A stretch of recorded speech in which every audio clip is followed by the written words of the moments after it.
Cooking crazy ચેનલમાં તમારું સ્વાગત છે। આજે બનાવીશું ઈદડા। તો ચલો પરફેક્ટ માપ સાથે રેસીપી શરૂ કરીએ। તો સૌપ્રથમ દાળ ચોખાનું માપ જોઈ લઈએ। તો 1 કપ ઝીણા ચોખા લીધા છે, જે ખીચડીયા ચોખા આવે। અહીં બાસમતી ચોખાનો ઉપયોગ ન કરવો। ત્યારબાદ 1/4 કપ જેટલી અડદની દાળ અને 1/4 કપ જેટલા ચોખાના પૌવા અને આથો સારો આવે એની માટે 1 ટીસ્પૂન જેટલા મેથીના દાણા નાખીશું અને બધી વસ્તુ મિક્સ કરી અને આપણે 2 પાણીથી આ દાળ ચોખાના મિશ્રણને ધોવાનું છે।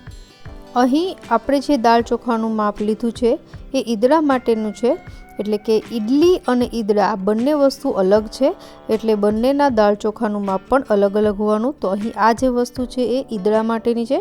તો તમે જોઈ શકો છો દાળ ચોખા ધોઈ લીધા છે, પાણી નિતારી લેશું અને હવે આપણે આ દાળ ચોખાને 4 થી 5 કલાક માટે પલાળવાના છે। તો હું અહીં 2 કપ જેટલું પાણી નાખી અને એને 4 થી 5 કલાક માટે પલાળવા માટે રાખી દઈશ।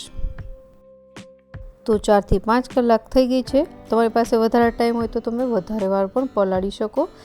અને હવે આપણે જોઈએ તો દાળ ચોખા સરસ રીતે પલળી ગયા છે। હવે આપણે આને પીસવાના છે। તો અહીં આપણે પહેલાં તો એનું પાણી નિતારી લીધું છે અને હવે આપણે એક મિક્સર જારમાં આપણે પાણી નિતારેલા દાળ ચોખા છે એ નાખી દઈશું।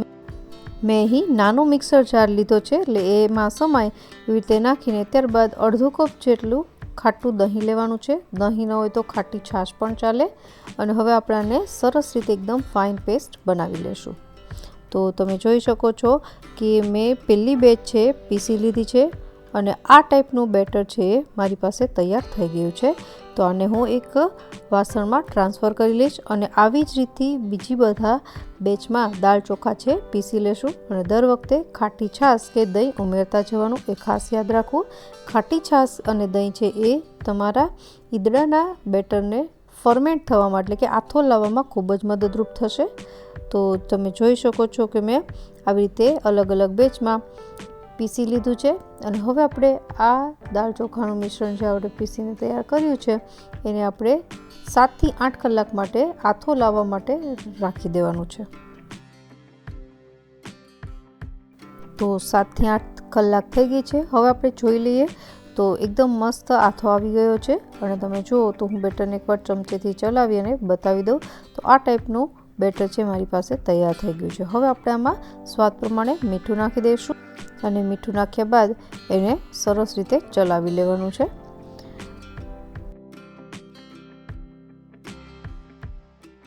તો ઈદડા માટેનું બેટર તૈયાર છે। હવે આપણે ખાવાનો સોડા એટલે કે મીઠો સોડા નાખીશું। મેં 1/2 ટીસ્પૂન જેટલો લીધો છે અને ત્યારબાદ 1 ટેબલસ્પૂન જેટલું ગરમ તેલ નાખીશું। ગરમ તેલ નાખવાથી ઈદડાની અંદર જાળી ખૂબ જ સરસ પડે છે અને એને સરસ રીતે મિક્સ કરી લેશું। તમે જો મીઠો સોડા હોય એની જગ્યાએ ઈનો ફ્રૂટ સોલ્ટ વાપરવા માંગતા હોય તો પણ વાપરી શકો છો। તો તમે જો બબલ સરસ રીતે ક્રિએટ થઈ ગયા છે।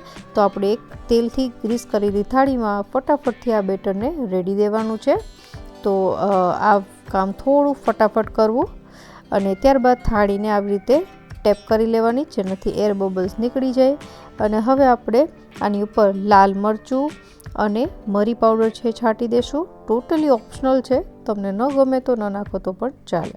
હવે આ જ્યારે મેં ચાલુ કર્યું એની પહેલાં મેં એક લોયામાં પાણી ગરમ કરવા મૂક્યું હતું, તો એ આપણે જોઈ લઈએ તો પાણી ગરમ થઈ ગયું છે। આવી રીતે પહેલાં જ લોયામાં પાણી ગરમ કરવા રાખી દેવું અને ત્યારબાદ જ ઈદડા માટેનું બેટર તૈયાર કરવું, એ વસ્તુ ખાસ યાદ રાખવી। હવે આપણે એ થાળી જે તૈયાર કરી હતી ઈદડાની એને આની ઉપર રાખી અને હવે ઢાંકી અને લગભગ 15 મિનિટ સુધી હાઈ ફ્લેમ પર આ ઈદડાને પકવવાના છે। તો અહીં ફ્લેમ છે હાઈ રાખવી। તો 15 મિનિટ થઈ ગઈ છે। હવે આપણે ચેક કરી લઈએ। તો હું આવી રીતે થાળી હટાવી અને તમને દેખાડું તો આપણા જે ઈદડા છે સરસ રીતે સ્ટીમ થઈ ગયા છે અને ઉપર તમે અડો તો પણ ચોંટતા નથી। તો આપણા ઈદડા છે તૈયાર છે। હવે આપણે એને તરત તો સર્વ નહીં કરી શકીએ, થોડી વાર માટે ગેસ બંધ કરી અને એને સીજવા દેશું, જેનાથી જ્યારે આપણે કાપા પાડી ત્યારે સરસ રીતે કાપા પડી જાય।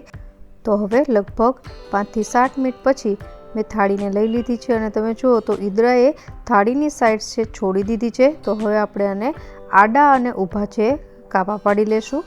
ઈદડા છે એની સાઈઝ છે નોર્મલી ચોરસ હોય છે, તો આપણે એ રીતના જ બનાવીશું। અને હવે આપણે વઘાર કરીએ।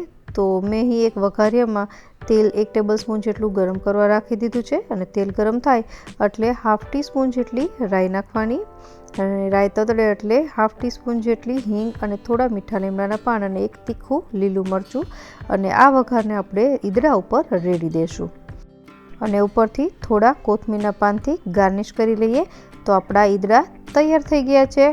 આપણે એને તવીથાની મદદથી કાઢી લેશું અને સર્વ કરીશું. તો તમે જોઈ શકો છો એકદમ આસાનીથી ઈદડા નીકળી જાય છે અને હું તમને એક બતાવું તો એકદમ સોફ્ટ આપણા ઈદડા છે તૈયાર થઈ ગયા છે. તો આ પરફેક્ટ માપ સાથે તમે પણ આ રેસીપી ઘરે આસાનીથી બનાવી શકો અને હવે આપણે બધા જ ઈદડા કાઢી અને સર્વ કરીએ. તો ગુજરાતનું આ ફેમસ ફરસાણ ઈદડા છે એ પરફેક્ટ માપ સાથે ઘરે બનાવવું ખૂબ જ સહેલું છે. તો તમે પણ એક વખત આ રેસીપી ઘરે જરૂરથી ટ્રાય કરજો અને તમારો અભિપ્રાય કમેન્ટ બોક્સમાં જરૂરથી જણાવજો કે તમને આ રેસીપી કેવી લાગી છે. અને જો તમને મારી રેસીપી પસંદ આવતી હોય તો વિડીયોને લાઇક અને ચેનલને સબસ્ક્રાઇબ કરવાનું ના ભૂલતા. ચલો મળીએ નવી રેસીપી સાથે. ત્યાં સુધી બાય.